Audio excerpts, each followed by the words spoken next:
Rispal, la parole, mes chers collègues, est à Monsieur Arnaud Richard, qui est co-rapporteur du comité d'évaluation et de contrôle des politiques publiques.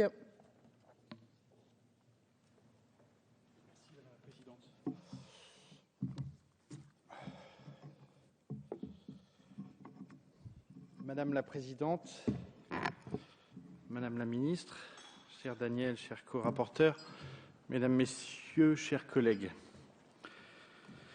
Toujours difficile d'avoir un propos de 5 minutes après un travail de presque une année d'évaluation et de contrôle d'une politique publique, certainement, même si elles sont toutes complexes, l'une des plus délicates et complexes dans notre pays. Comme Daniel, je vais saluer les conditions dans lesquelles nous avons travaillé, saluer les services de l'Assemblée, le comité d'évaluation et de contrôle, saluer l'ensemble des membres de la Cour des comptes et de l'administration qui nous ont accompagnés pour produire un rapport qui, je crois, fait assez référence en la matière et c'est une vraie satisfaction comme pour Daniel comme pour moi.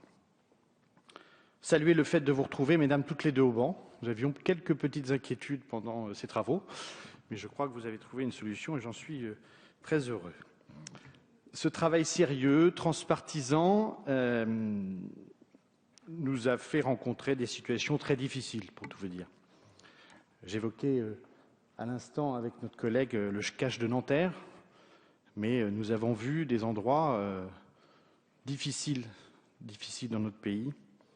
Face à ce sujet complexe, c'est vrai que l'atout de la Cour des comptes était essentiel dans un domaine où souvent l'anathème, les postures sont légion. Sujet complexe à la croisée de la précarité, du quart-monde français, de l'asile, du logement social et de l'ensemble des politiques sociales.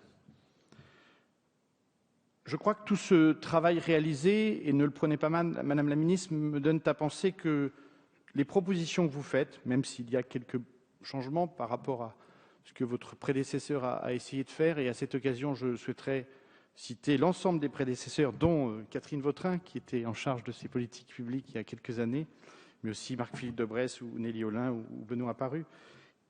Quelques petits changements, mais quand même dans la continuité, et pour certains des aspects de cette politique publique, c'est heureux.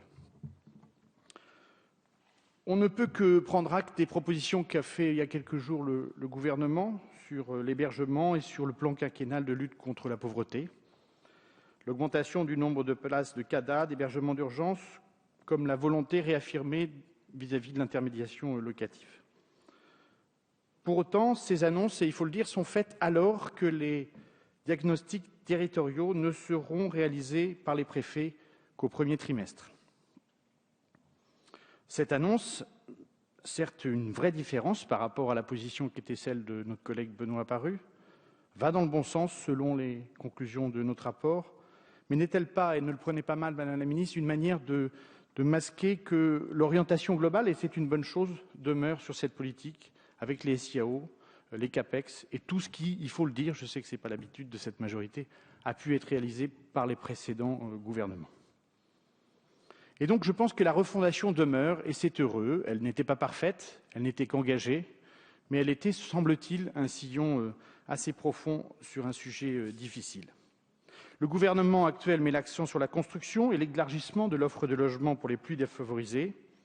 Oui, il s'agissait déjà de l'engagement que nous avions pris, engagement de la nation, dans le cadre de la loi de programmation, première loi de programmation sociale sur la cohésion sociale de 2005 à 2010. Il est vrai, et je tiens à le saluer, ayant toujours milité auprès du précédent Premier ministre avec Étienne Pinte, le président du CNLE, que ce sujet du mal-logement ou des 102 000 fixes méritait d'être mis dans un plan d'ensemble. Vous l'avez fait, et c'est une bonne chose pour remettre les politiques publiques en cohérence. Daniel l'a dit, beaucoup de nos préconisations ont été, seront ou sont mises en œuvre, et c'est une bonne chose. Je crois qu'elles sont partagées par l'ensemble des acteurs en ce domaine, et j'ai confiance en la capacité de notre pays de traiter un sujet lourd et complexe, loin, je le disais tout à l'heure, de l'anathème et des postures. Vous vous engagez sur 150 000 logements par an, c'est un engagement courageux. Je vous demanderai si vous pensez être capable de le remplir dès 2013, car ce plan d'ensemble nécessite cette production massive de logements sociaux. Pour résumer notre rapport, je citerai, en ne le tronquant pas, un de mes précédents, et un des élus précédents sur les Yvelines qui est assez connu, qui est Michel Rocard, qui avait dit, mais je ne tronquerai pas son propos, qui avait été tronqué à l'époque, « La France ne peut pas accueillir toute la misère du monde, mais elle doit en prendre fidèlement sa part. » Longtemps, on a oublié de finir le propos de Michel Rocard, ce qui était assez inconvenant à son égard. Disant cela, je crois que notre pays, je suis même convaincu que notre pays est un État de droit et que nous devons respecter les conventions de Genève sur l'asile, mais pas plus. Et pour cela, et face à la raréfaction des finances publiques, il me semble nécessaire de desserrer l'étau de l'engorgement des structures d'hébergement d'urgence comme de réinsertion sociale par une meilleure prévention des expulsions locatives, par des financements pluriannuels et des budgets sincères.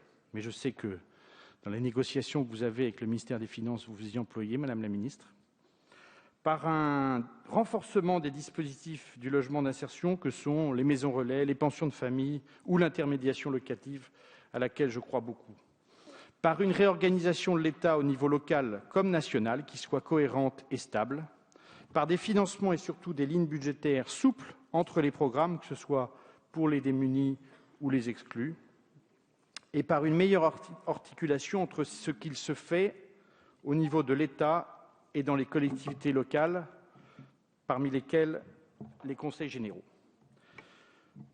Sur un propos aussi court, je me devais de saluer l'ensemble des associations, l'ensemble des bénévoles qui œuvrent dans ce secteur, qui est une politique lourdement financée par l'État, mais avec des opérateurs qui sont associatifs.